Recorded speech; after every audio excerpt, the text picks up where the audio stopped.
జై భీమ్. నా పేరు బొంకూరి కైలాసం, మహనీయుల ఆశయ సాధన సంఘం అధ్యక్షుడు.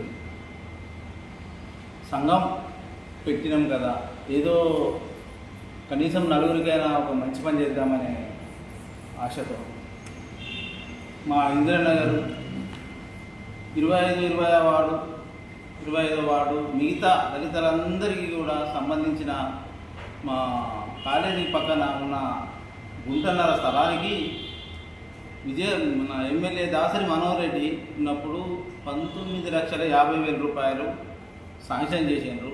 దానికి గల భూమి పూజ చేసి శిలాఫలకం కూడా పెట్టడం జరిగింది. అదేవిధంగా మళ్ళీ శిలాఫలకం పెట్టిన తర్వాత దీనికి ఇలాగా ఉన్న స్థలం అది. దీనికి నేను ముందుపడి మన ఎమ్మెల్యే గారికి లెటర్ ఇచ్చినాము, అందరం ఉన్నాము. అదేవిధంగా మన ఇంజనీర్లు తీసుకొచ్చిన నేనే, దీనికి ప్లాన్ గీపించిన, ఇదంతా కూడా చేయడం జరిగింది. దీనికి ముగ్గు కూడా పోసినాము, శిలాఫలకాలు కూడా అన్ని పెట్టినాము, ఇదంతా కూడా జరిగింది. దీనికి ప్లాన్ గీపించడానికి కూడా 4,500 రూపాయలు అయినాయి. ఇది కూడా తీపించినాము. మీద 2 అంతస్తులు, కింద 2 అంతస్తులు, ఇదంతా కూడా చేపించడం జరిగింది. దీనికి కాను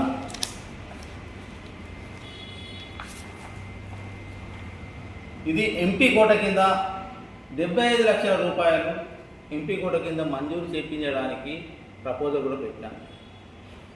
కానీ ఇది అంతా చేసినా కానీ ఈర్ల సురేందర్ అనే వ్యక్తి వ్యవసాయ మార్కెట్లో ఉద్యోగం చేస్తూ గవర్నమెంట్ ఎంప్లాయీ అనే వ్యక్తి 2018 సంవత్సరం నుండి కూడా నన్ను మానసికంగా అన్ని రకాలుగా ఇబ్బంది పెడుతుంది. ఇబ్బంది ఏంటంటే 693 సర్వే నెంబర్లో నాకు 3.5 గుంటల స్థలం ఉన్నది. ఆ స్థలంలో ఈళ్ళ రాయేశం అనేటైనకు అది దాంట్లో పర్మిషన్ ఇప్పించి ఇల్లు కూడా కట్టేయడం జరిగింది. సరే, అది ఇళ్ళ సునీత రాయేశం వల్ల కోర్టులో ఉన్నది, మేము చూసుకుంటాం. కానీ అప్పటి నుండి కూడా కక్ష కట్టిన మీద అప్పుడు మన మున్సిపల్ ఆఫీసులో కమిషనర్ గారు ముందు అప్పుడు నన్ను కొట్టడం జరిగింది. అతని కొడితే నేను కేసు పెట్టిన ఆయన మీద ఎఫ్ఐఆర్ కాపీ. ఇది సెక్షన్లు 290, 504, 506 ఐపీసీ సెక్షన్, ఈ 3 సెక్షన్ల మీద కేసు అయింది. అప్పటి నుండి కూడా నాపై కక్ష కట్టి కైలాసం అనేటోడిని అసలు బతకనియద్దు, ఉండనియద్దు అని నా వెంటే పడి నన్ను మానసికంగా ఇబ్బంది పెడుతుంది. మొన్న అంబేద్కర్ కమ్యూనిటీ భవనం కావాలని మేము అక్కడ అందరం వెళ్తే అక్కడ ఉన్న ఒక 2-3 నాపై దాడి చేయడానికి కూడా వచ్చిండ్రు వాళ్ళందరూ. మేము అక్కడ నుండి భయభ్రాంతలకు గురై నేను వెళ్ళిపోవడం జరిగింది. తర్వాత మొన్న 6/5/2026 సంవత్సరం సిపి పెద్దపల్లి గారికి కూడా మేము కంప్లైంట్ చేయడం జరిగింది. కానీ ఇప్పటికైనా కానీ ఈళ్ళ సురేందర్ గారి మీద ఎలాంటి చర్యలు తీసుకోవడం జరుగుతుంది.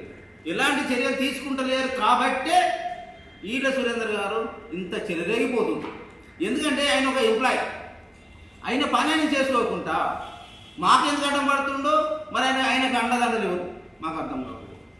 నువ్వేం చేయాలంటే ఈళ్ళ సురేందర్ గారు బీసీల దగ్గర పోయి వదిలిపెట్టాడు. మీరు దళితుల భూముల దగ్గర పోయి నేను కాస్త కాపాడిన భూమిని నువ్వు వచ్చి అంబేద్కర్ భవనం కావద్దు, అంగన్వాడీ కేంద్రం కావాలని మా దాంట్లో చిచ్చు పెడతాను. నువ్వు అంగన్వాడీ కేంద్రం ఎందుకు? అంగన్వాడీ కేంద్రం అంటే ఏంటిది? అసలు గవర్నమెంట్కి సంబంధించింది. అంబేద్కర్ భవనం అంటే ఎవరిది? అది అందరిది, బొంకూరి కైలాసం ఒక్కరిది కాదు. మీరెందుకు దీంట్లో మా దాంట్లో మంచుకున్న వ్యక్తులలో మా దాంట్లో ఎందుకు మీరు పచ్చిగట్టయితే బగ్గుమన్నలాగా చేస్తారు, మమ్మల్ని కొట్టుకొని చచ్చేలాగా చేస్తున్నారు? మీకేం అవసరము? మీరు ఒక ఎంప్లాయీ కదా, మీరేమన్నా అవసరం పడితే మాట్లాడే వాళ్ళకు సహకరించాలి. అంతేగాని అంబేద్కర్ భవనం కట్టొద్దని చెప్పండి, అంగన్వాడీ కేంద్రం కడదామని దీన్ని ఆపించారు. మీరెవరు? ఈర్ల సురేందర్ గారు. మీరు పెద్దపల్లి ఎవరు? పెద్దపల్లిలో మాదిగ సామాజిక వర్గంలో 7 భాగాలలో ఉంటాము. కుక్క, బొంకూరి, మీరు మిగతా 7 భాగాలలో ఉంటాము. ఆ 7 భాగాలలో నువ్వెవరు కూడా కాదు, ఏ భాగానికి చెందిన వ్యక్తి కూడా కాదు. అయినా కానీ నుంచి వెళ్ళి మేము బావమరిదిలాగా అందరం కలిసిమెలిసి ఉన్నాము. కానీ నీకెందుకు ఇదంతా? నువ్వెందుకు శిక్ష పెడుతున్నావు? నీకేం అవసరము? నువ్వు ఒక ఎంప్లాయీ కదా, నువ్వు నౌకరు చేసి చేయవా? అంటే నువ్వు నౌకరు చేయకుండా అటెండ్ కాకుండా కానీ నువ్వు భూముల కాడికి పోయి ప్లాట్ల మీద నీళ్ళు పెట్టుకుంటూ మా భూముల మీదకి వచ్చి అంబేద్కర్ భవన్లు కట్టద్దని ఎందుకు చేస్తుండ్రు? మీ దగ్గర డబ్బులు ఏమైనా ఎక్కువ ఉంటే స్విట్జర్లాండ్ బ్యాంకులలో పెట్టుకోండి, మా పైకి రాకండి.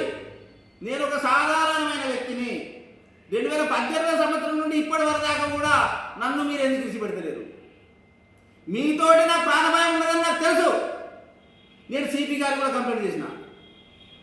పట్టించుకోకపోతే కూడా దానికి పోలీసు వ్యవస్థే బాధ్యత వహించాల్సి వస్తుంది. నేను ఉన్నా ఒకటే చచ్చినా ఒకటే. ఎందుకంటే నువ్వు బాడీ వాళ్ళని వీళ్ళను కొంతమంది ఇండస్ట్రీ తిరుగుతున్నావు కదా, అది మేము అందరం చూస్తున్నాం కదా. అసలు నువ్వు నీకు మాకేం సంబంధము? ఏమన్నా పాల్గొనమా? మనందరం భాగస్తులమా? కాదు కదా. మా భాగస్తులలో దాంట్లో నువ్వెవరు శిక్ష పెట్టడానికి నీకేం అధికారం ఉంది? కనుక నువ్వు చేసేటి అన్నీ తెలుసు. ఇప్పటికైనా అంబేద్కర్ భవనం వద్దు, అంగన్వాడీ కేంద్రం కట్టాలని ఎవరైతే ఉసిగొలుపుతున్నావో వాళ్ళ మీద కూడా నేను సిపి దగ్గర కంప్లైంట్ ఉన్నది ఆల్రెడీ. ఇప్పటికైనా నువ్వు చేసే దుర్మార్గమైన పనులన్నీ ఆపుకుంటే కొంచెం గౌరవం ఉంటుంది. ఎందుకంటే నేను కూడా నా కొడుకును పోగొట్టుకొని నేనున్నా. నా కొడుకు చనిపోయిండు అయినా కానీ ప్రజల్లో ఏదో ఒకటి మంచి పని చేయాలని నేనున్నా. కానీ ప్రజల్లో ఏదో ఒక పని చెడగొట్టాలని నువ్వు ఉన్నావు. నీకు నాకు ఉన్న తేడా కది. అవునండి, నిన్న ఒక వార్త చూసిన. ఈర్ల సురేందర్ గారు మన తెలంగాణ సాధించిన తీసుకొచ్చిన మన ముఖ్యమంత్రి, అప్పుడున్న ముఖ్యమంత్రి చంద్రశేఖరరావు, అతని అవ్వను పెళ్ళాన్ని విడమనిసి విడివిడిగా అవ్వను పెళ్ళాన్ని తెగుతానంటాను. నువ్వు గవర్నమెంట్ ఎంప్లాయీవా? నువ్వు రోడ్ల పొల తిరిగే రోమియోవా? నువ్వెవరు? నువ్వు ఒక పార్టీకి సంబంధించిన మనిషివా? ఇవాళ ఈ ప్రభుత్వం ఉంటుంది, ఈ ప్రభుత్వం పోతుంది, రేపు ఇంకో ప్రభుత్వం వస్తుంది, రేపు ఇంకో ప్రభుత్వం వస్తుంది.